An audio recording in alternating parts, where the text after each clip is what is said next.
So, ngayon guys, dito kami nagpipiling kami dito ng lupa sa kubo. Ayan, so para maayos natin yung mga halaman.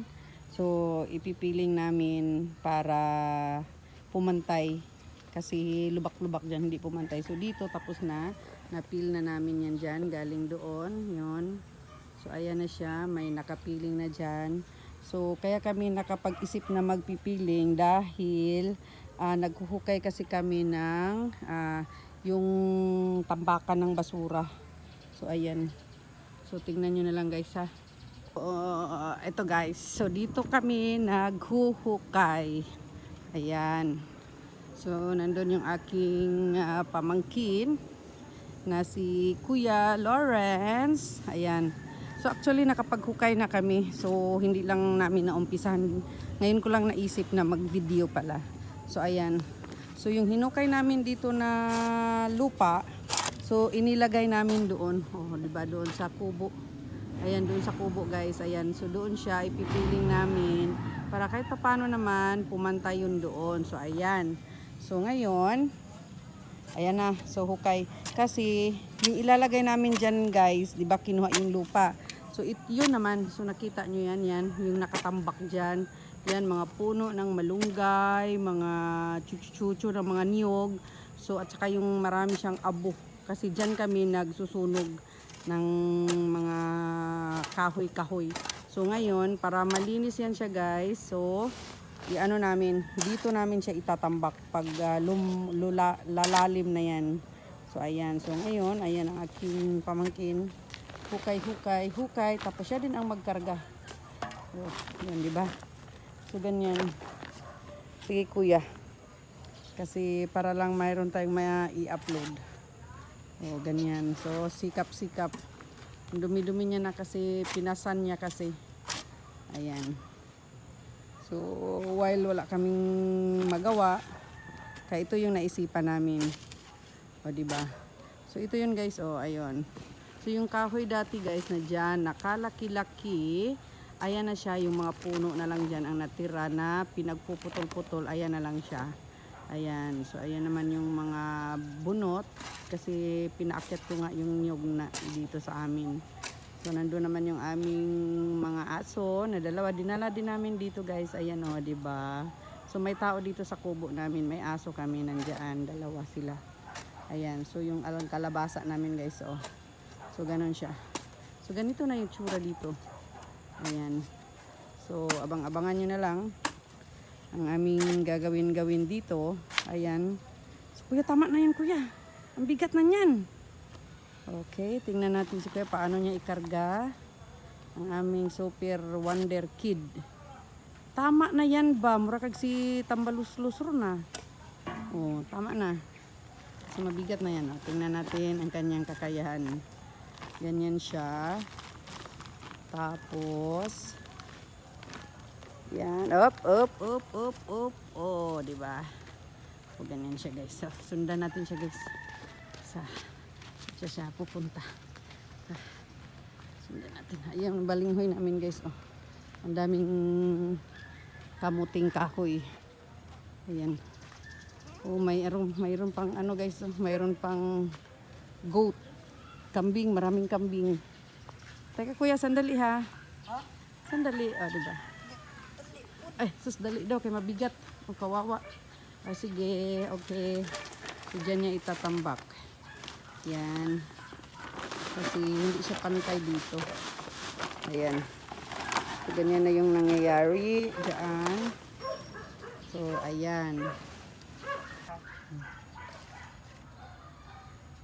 So, ito guys, ganito. Tambak. So, hanggang sa ano. Ayan, ito ganito. Saka natin ayusin yung mga bulaklak. So, nakalagay na kasi to dati dito guys. Yung mga halaman. So, tinanggal lang para maayos ito. Sobraan siya kuya. Sobraan.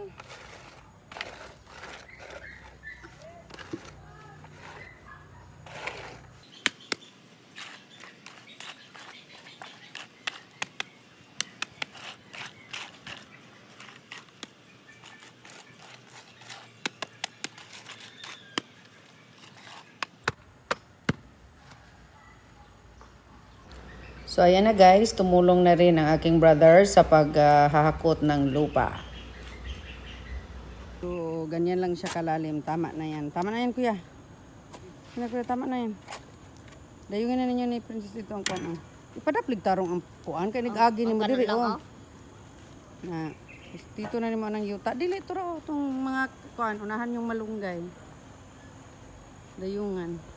So yan siya guys ang ilalagay. Sige ka na sa ibabaw mismo, nas una, taong taas ya. Na.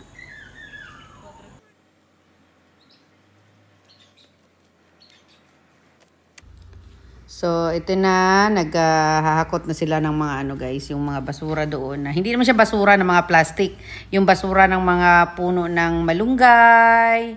Ayun, so kailangan siya naming ilalagay doon sa hinuhukaya namin ng lupa para maging malinis. Ayan, so si kuya, tinulungan na rin siya ni Princess. Ayan. So, para mas madali. So, ganyan-ganyan lang guys yung aming mga charot-charot na kuri-kuri dito sa aming kubo area. Ayan, so para kahit papano, unti-unti siyang maging malinis yung ating paligid dito guys, no? So, ganun lang. So, ayan, yung bunot o yung ano ng niyog, hinahakot nila. Ayan. So, para kahit papano guys, mababawasan na yung ating mga tumpok-tumpok ng basura dito. Ayan. So, ganyan. So, sipag-sipag ni Kuya Lawrence. So, ganito-ganito lang guys, yung aming mga ginagawa dito. So, ngayon, ako nagvi-video lang sa kanila kasi sila yung gagawa. Kasi pag hindi ako mag-video guys, sila yung mag-video, akong gagawa. Ayan. So, ganyan lang ang aming katsarutan dito. So, samahan nyo lang kami guys hanggang sa matapos ang aming mga charot na kuri-kuri. No? Kung sa Bisaya pa, kuri-kuri. Ayan. So, ito, yung abo, kailangan din tanggalin, ipala. Kailangan din siyang ilibing kasama doon sa mga nakuhang mga bunot at saka yung mga iba-iba pa. So, ayan na guys. Done na siya. Malinis na. So, ilibing na namin ang lahat ng basura dyan or yung, hindi naman siya basura ng mga plastic, kundi yung mga putol-putol na mga malunggay, mga ano ng niyog. So, ayan dito namin siya inilibing. So, wala na siya.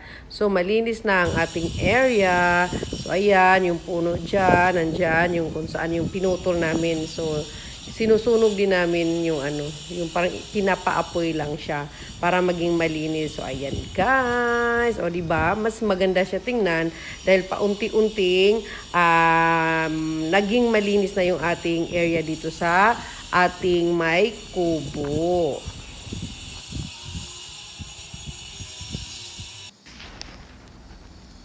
So, ito lang muna guys, ang aking maibabahagi sa inyo for today. So, sana nag-enjoy kayo sa panunood. Maraming salamat sa lahat ng sumusuporta at nanonood sa aking mga uploaded videos. Thank you so much everyone!